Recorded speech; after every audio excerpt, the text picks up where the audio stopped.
If you are Generation X and relying on your Social Security, then you really need to pay attention to this. You see, a 21% cut is coming to it. And according to the 2026 Trustee Report about Social Security, it's hitting the red line, so action must be taken. Welcome back. Some pundits say to value your labor. Some say watch your pennies. And what I'm telling Generation X, the rules of the game are changing right before our eyes. We are the sandwich generation. We are taking care of aging parents, and by the same time, we're actually taking care of our kids, helping get their lives started, whether it's college, whether it's 7% mortgages. You get the picture. And you have paid 30 years into the Social Security Administration. You're counting on that money in your retirement, and now there's some prognostication saying that those monies might not be there completely, like possibly a 21% haircut on those. There's a ton of Generation X channels out there that are really starting to sugarcoat this, and I'm saying some of the financial advisors are sugarcoating this as well, and I just can't. But by the end of this video, you're going to have a gap fill formula that's going to help present a better retirement opportunity for you in the future and maybe help you sleep a little bit better at night, because who wants to worry about this?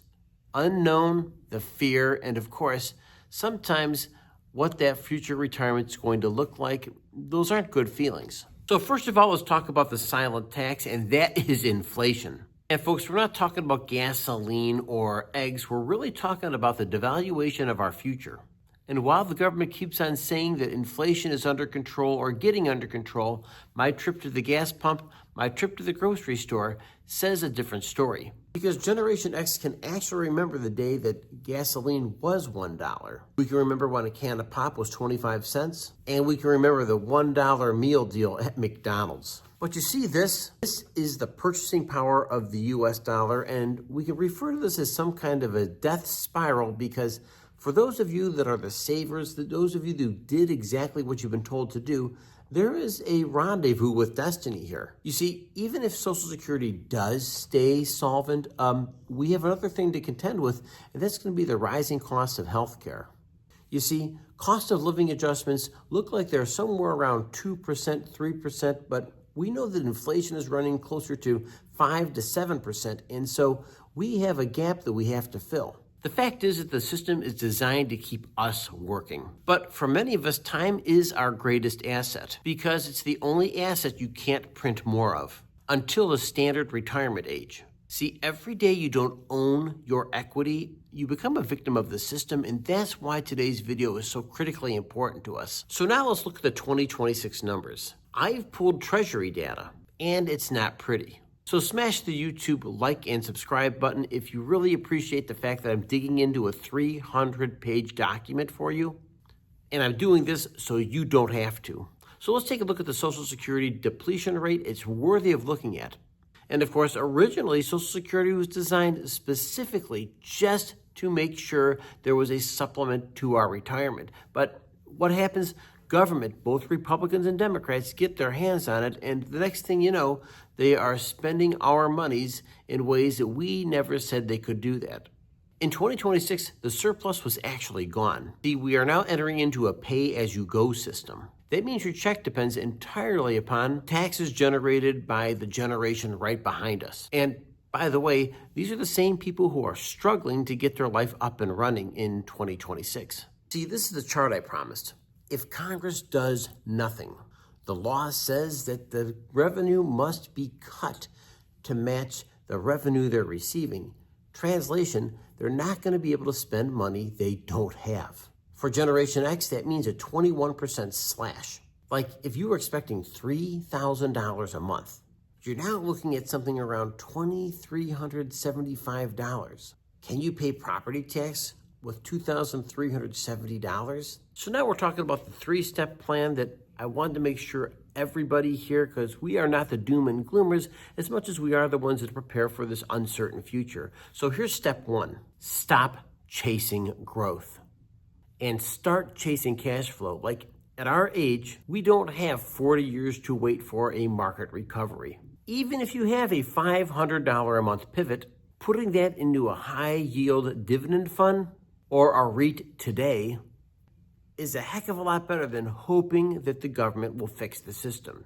When a company is profitable, management can choose to reinvest profits to help grow the business or distribute those profits to shareholders in the form of dividends.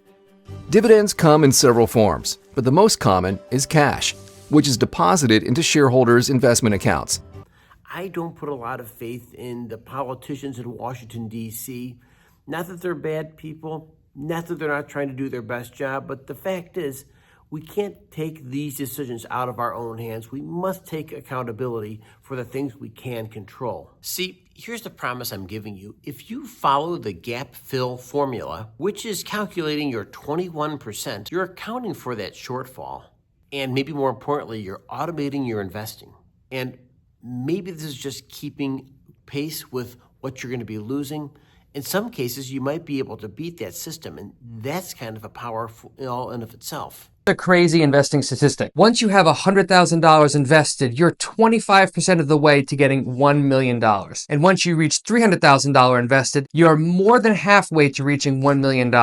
The reason these facts are true is because of the power of compounding. As your nest egg grows, it does more and more of the heavy lifting to grow the total. This is why going from $0 to $100,000 invested takes about 8 years, which is a quarter of the total time, but going from $900,000 invested to $1 million only takes about 1 year. So if your portfolio is less than $1 million, you might be further along than you think. If these type of visuals are useful, follow me for more. See, you will walk away from this video with the exact dollar amount you need to bridge a broad index, but I wouldn't toss a chunk in at any one time. I would do it over a period of time, because the very nature of index funds is that you are saying, I think America's business is going to do well over, or reasonably well over, a long period of time, but I don't know enough to pick the winners, and I don't know enough to pick the winning times. There's nothing wrong with that. I don't know enough to pick the winning times. Occasionally I think I know enough to pick a winner, but not very often. And I certainly can't pick winners by going down through the whole list and saying this is a winner and this isn't, and so on. So the important thing to do, if you have an overall feeling that business is a reasonable place to have your money over a long period of time, is to invest over a long period of time and not make any bet implicitly by putting a big chunk in it. You're exiting the broken system, and that's the key. You've worked too hard and too long to have a system that cheats you out of what you deserve. And once again, there is nobody in Washington, D.C. riding to our rescue. Check out this next video. It's where I break down the 401k trap, and that's going to hit in 2026. Thanks for watching. Thank you for liking and subscribing, and thank you for sharing this with somebody who needs to hear it. I respond to all the comments left below, so please drop your comments, ask any questions, and I'll catch you next video. Thanks for joining me.